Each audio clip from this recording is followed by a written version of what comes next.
上周我提醒大家，美光和英特尔已经到了危险的高位，结果评论区直接炸了。有人骂我踏空红眼病，有人说我不懂半导体，甚至还有人发私信人身攻击。但你猜怎么着？仅仅3天，美光暴跌12%，英特尔跌了8%。那些骂得最凶的人，现在已经在问怎么解套了。今天这个视频，我不会跟你扯什么大盘走势，也不会给你模棱两可的可能涨可能跌。我会直接告诉你，现在重仓被套的人应该怎么一步步减仓止损，清仓被套的人要等哪3个明确的危险信号才能补仓，场外等待的人具体在什么价位进场才是安全的。我还会深度拆解英伟达即将发布的财报，告诉你真正决定它股价走势的不是营收和 EPS， 而是3个90%的人都会忽略的关键数据。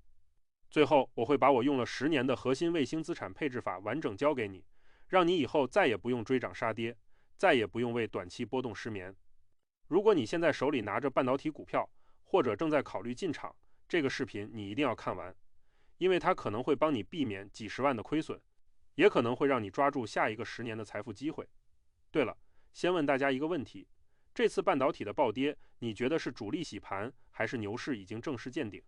觉得是主力洗盘的，在评论区打洗盘；觉得是牛市见顶的，打见顶。顺便说说你现在的仓位是多少？我会在评论区挑最有代表性的观点，帮你拆解背后的逻辑漏洞。很多人说我这次蒙对了，其实真不是蒙的。我当时判断美光和英特尔见顶，根本不是看 K 线，也不是看什么 MACD、KDJ 这些技术指标，就是看2个东西，一个是赔率，一个是市场情绪。你想想，当时美光涨到$600多，远期市盈率已经到了40倍，英特尔也涨到了$80多，而他们的盈利增长根本撑不起这么高的估值。更重要的是，当时的市场情绪已经疯狂到了什么程度？只要有人说半导体不好，就会被群起而攻之。我做投资这么多年，见过无数次这样的场景。当所有人都开始看多，当反对的声音被淹没，当你说风险会被骂的时候，往往就是顶部了。其实我当时心里已经有90%把握了，但真正让我确定要发视频提醒大家的，是我收到了一条私信。那个人说，你就是个踏空的废物，半导体会涨到你不敢相信，你这辈子都赚不到钱。看到这句话的时候，我反而松了一口气，因为我知道，当散户开始用人身攻击代替理性讨论的时候，市场离崩盘就不远了。这不是什么玄学，这是人性。贪婪会让人失去理智，会让人听不进任何不同的意见，而市场最擅长的就是教训那些自以为是的人。我跟你说句实话，投资从来都不是猜方向，而是算赔率。什么是赔率？就是你赚1块钱需要承担多大的风险。当一只股票涨到一定程度，你赚的可能只有10%，但亏的可能是50%。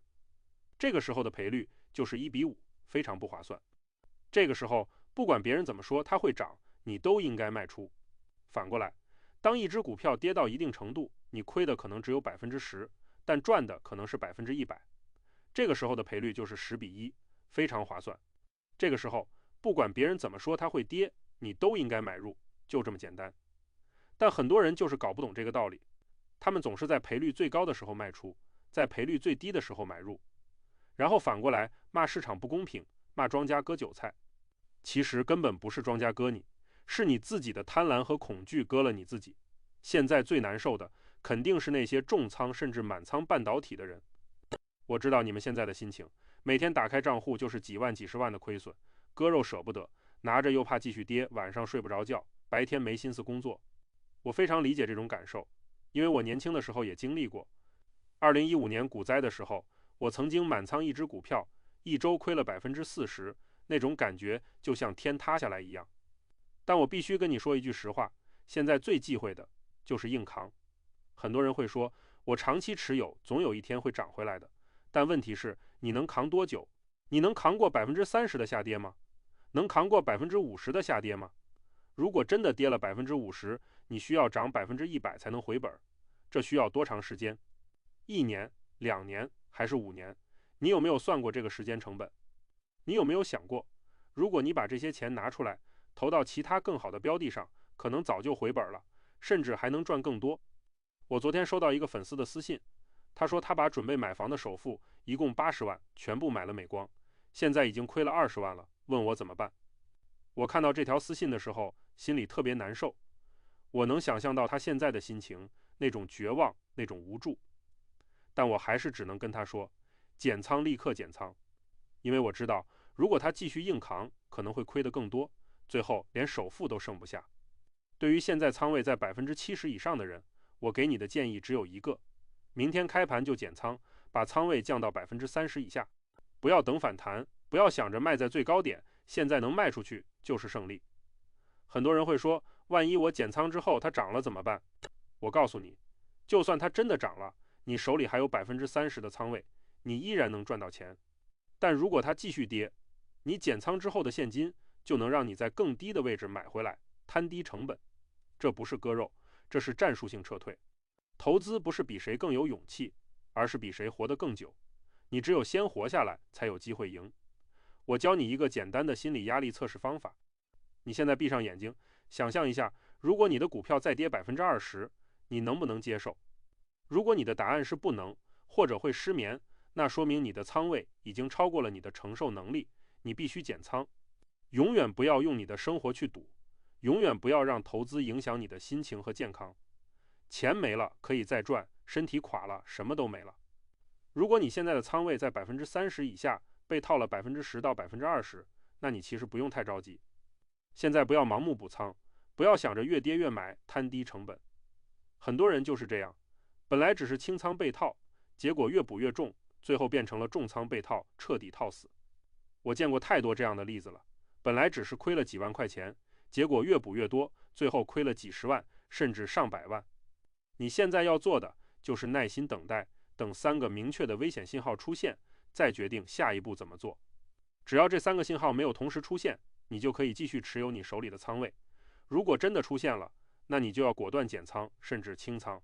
记住，在市场没有给出明确信号之前，不要轻举妄动。耐心是投资最重要的品质。第一个信号是 HBM 内存的价格开始松动。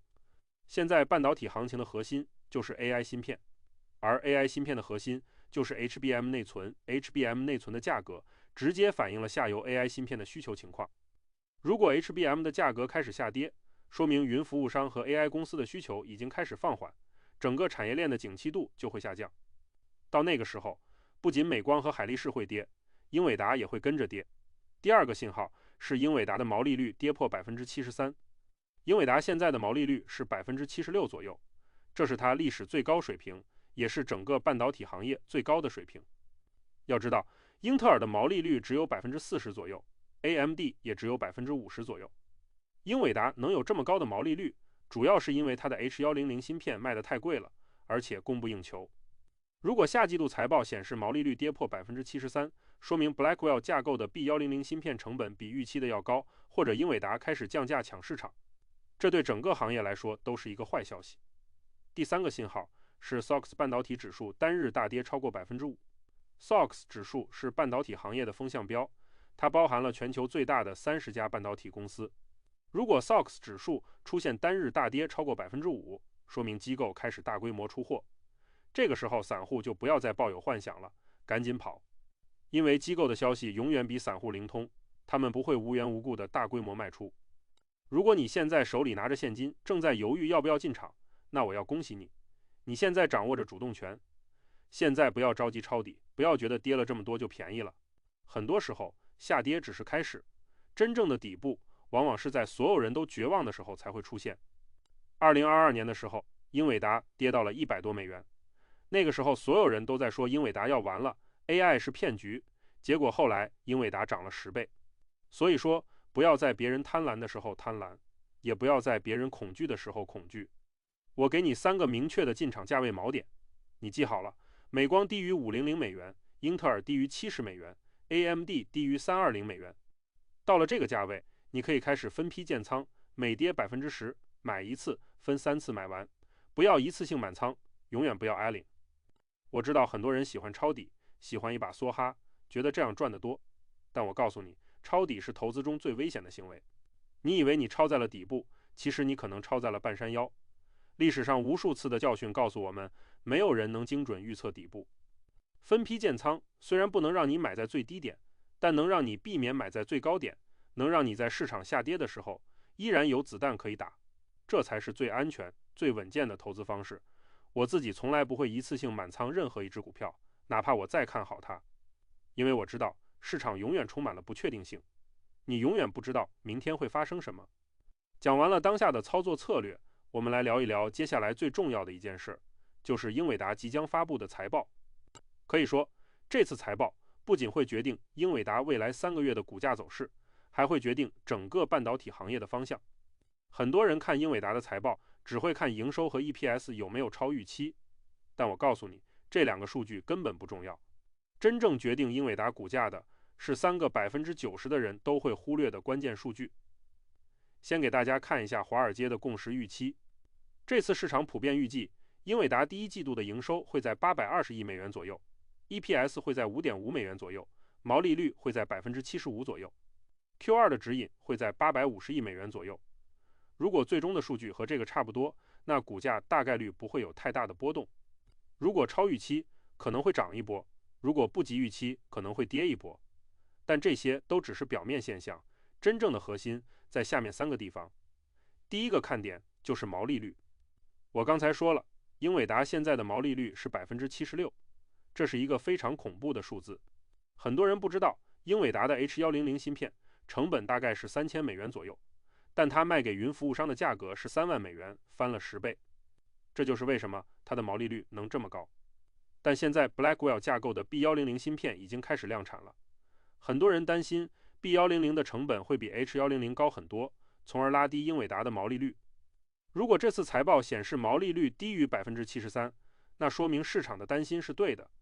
英伟达的盈利能力开始下降，股价肯定会承压。但如果毛利率依然能保持在 75% 以上，那说明英伟达的定价权依然很强，它依然可以把成本转嫁给下游客户，整个逻辑就没有破。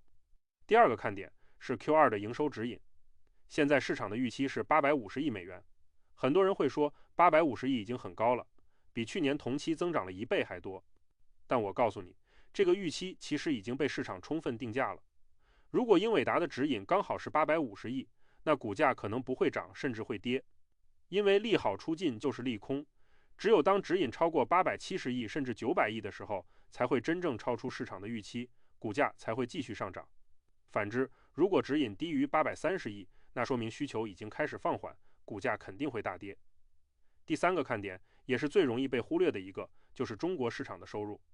很多人不知道，英伟达现在有大约 20% 的收入来自中国市场，但由于美国的出口管制，英伟达不能把最先进的 H100 和 B100 芯片卖给中国，只能卖阉割版的 H20 和 B20。这部分收入的稳定性其实是很差的，因为随时可能会有新的管制政策出台。这次财报，英伟达会不会把中国市场的收入单独列出来？会不会给出中国市场的未来预期？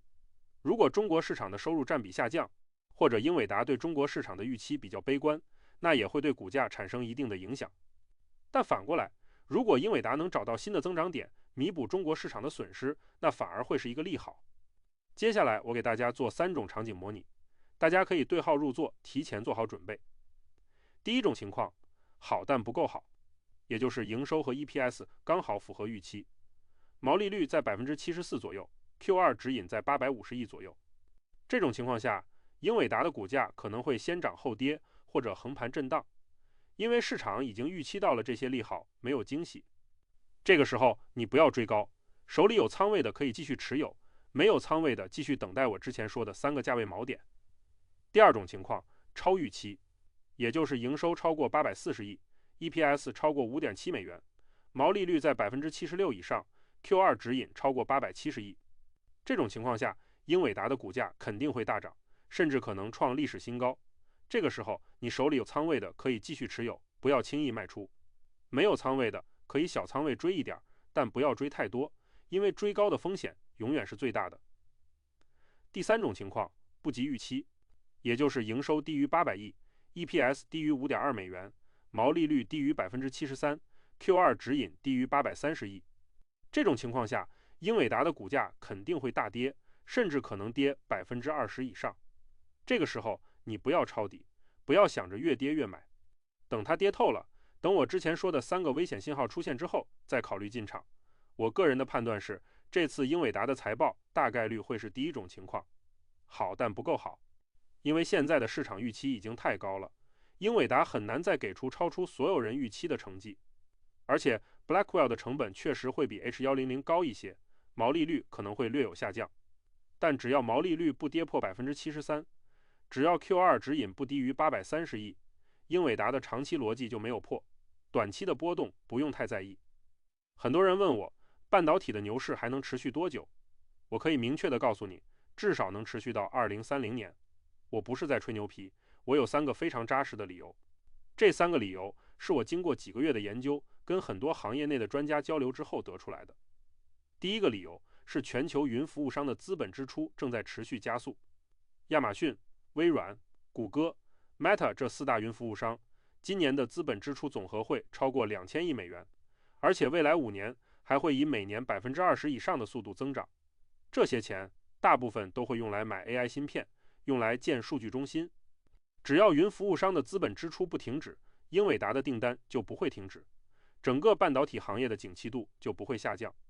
你想想，现在 AI 才刚刚开始， ChatGPT 才出来1年多，还有很多应用场景没有被开发出来。未来 AI 会渗透到我们生活的方方面面，从医疗、教育、金融到制造业、农业、服务业，每一个行业的数字化转型都需要大量的 AI 芯片，这个需求是万亿级别的，而且会持续很多年。第二个理由，也是我认为最重要的一个理由，就是主权 AI 的军备竞赛。很多人只看到了商业 AI 的需求，比如 ChatGPT、Claude 这些，但他们不知道，现在各国政府都在大力发展自己的主权 AI。为什么？因为 AI 已经成为了一个国家的核心竞争力。如果一个国家没有自己的 AI 技术，没有自己的 AI 芯片，那它在未来的国际竞争中就会被卡脖子，就会任人宰割。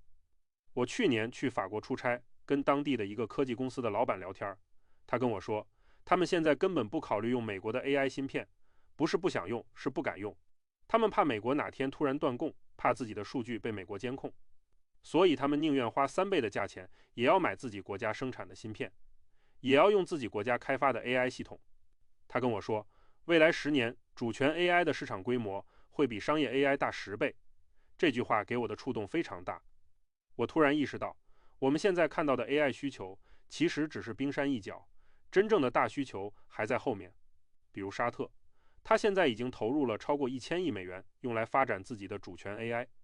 他不仅买了大量的 AI 芯片，还在全球范围内挖 AI 人才，甚至还成立了自己的 AI 公司。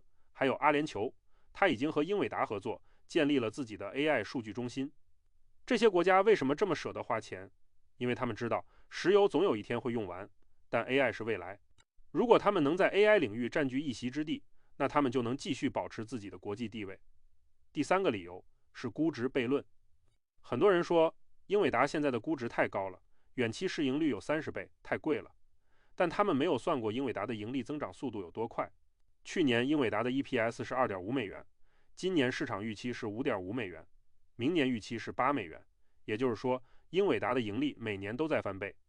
如果它的股价不涨，那明年的远期市盈率就只有15倍，后年就只有10倍，这还贵吗？一点都不贵。这就是我所说的估值悖论。盈利增长跑赢了股价上涨，所以 PE 反而会下降。只要英伟达的盈利能继续保持高速增长，它的估值就永远不会贵。很多人觉得股价涨了，估值就会变高，但其实不是这样的。如果一个公司的盈利增长速度比股价上涨速度快，那它的估值反而会变低。英伟达就是这样的公司。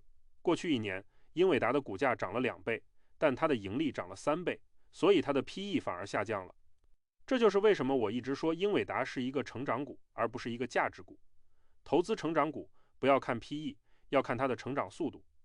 只要成长速度足够快，再高的 PE 都是合理的。反过来，如果一个公司的成长速度很慢，哪怕它的 PE 只有5倍，也可能是贵的。讲完了长期逻辑，最后我要教给大家一个我用了10年的资产配置方法，叫做核心卫星配置法。这个方法非常简单，但非常有效。它能让你在牛市里赚到大钱，在熊市里也不会亏太多，能让你安安稳稳地穿越牛熊。我从2016年开始用这个方法，到现在已经10年了。这10年里，我经历了2018年的贸易战、2020年的疫情，还有2022年的美联储加息。但我的账户从来没有出现过超过20%的回撤，而且每年都能获得稳定的收益。核心卫星配置法就是把你的资产分成3部分，70%的资金用来买核心资产，也就是那些行业里的龙头公司；20%的资金用来买卫星资产，也就是那些成长型的公司。剩下的10%的资金留作现金，用来应对突发情况，或者在市场大跌的时候抄底。什么是核心资产？核心资产就是那些在行业里处于绝对垄断地位、盈利能力极强、护城河极深的公司。比如英伟达，它在 AI 芯片领域的市场份额超过了80%，几乎没有对手。比如微软，它的 Windows 系统和 Office 办公软件几乎是所有人都在用的。比如苹果，它的 iPhone 和 iOS 生态没有人能复制。这些公司就是你资产组合里的压舱石，不管市场怎么波动，它们都不会倒。什么是卫星资产？卫星资产就是那些在行业里处于第二梯队，或者有自己的核心技术、成长速度比较快的公司。比如 AMD， 它在 CPU 和 GPU 领域都能和英特尔、英伟达竞争。比如美光，它是全球3大内存厂商之一， HBM 内存的技术非常先进。比如博通，它是全球最大的网络芯片厂商。这些公司弹性比较大，涨起来会比核心资产快，但风险也更高，所以它们只能占你资产的20%，不能太多。为什么这个方法这么有效？因为它兼顾了收益和风险。70%的核心资产能保证你的基本盘不会出问题，能让你在市场下跌的时候依然有稳定的收益。20%的卫星资产能让你在市场上涨的时候获得超额收益。10%的现金能让你在市场出现极端情况的时候有足够的子弹可以打。这样一来，你既不会错过牛市，也不会在熊市里亏得太惨。很多人觉得投资很难，其实真的不难。你只要找到一个适合自己的方法，然后坚持下去，就一定能赚到钱。大部分人亏钱，不是因为他们不够聪明，也不是因为他们没有信息，而是因为他们没有耐心，总是想一夜暴富。他们每天都在追涨杀跌，每天都在买卖股票，一年下来手续费交了不少，钱却没赚到多少。而那些真正赚到大钱的人，都是那些能拿得住好公司的人。最后，我想跟大家说2句话。第一句话，财富来自持有的耐心，而不是操作的勇气。巴菲特说过，如果你不想持有一只股票10年，那你就不要持有它10分钟。这句话虽然有点极端，但道理是对的。好公司是需要时间来成长的，你只有耐心持有，才能享受到它成长带来的收益。第二句话，不要在高点重仓，这是无数人用真金白银换来的教训。很多人在市场上涨的时候越涨越买，最后在最高点满仓，然后被套在山顶上。永远记住，市场永远是对的，不要和市场作对。当市场情绪疯狂的时候，你要保持冷静；当别人贪婪的时候，你要恐惧；当别人恐惧的时候，你要贪婪。其实投资到最后，拼的不是技术，也不是信息，而是人性。你能不能克服自己的贪婪和恐惧？能不能在别人疯狂的时候保持冷静？能不能在别人绝望的时候保持信心？这才是决定你能不能在市场里长期赚钱的关键。今天我跟大家讲了很多，从当下的操作策略，到英伟达的财报前瞻，再到长期的投资逻辑和资产配置方法，希望这些内容能对大家有所帮助。如果你觉得这个视频对你有用，那就订阅一下我的频道，我会每周跟大家分享最深度的投资分析，最实用的投资技巧。让我们一起在投资的道路上慢慢变富。最后跟大家说一下，本视频内容仅供信息分享和个人观点讨论，不构成任何投资建议。投资有风险，入市需谨慎，所有的投资决策都应该由你自己做出，并且承担相应的风险。如果你有任何疑问，建议咨询专业的投资顾问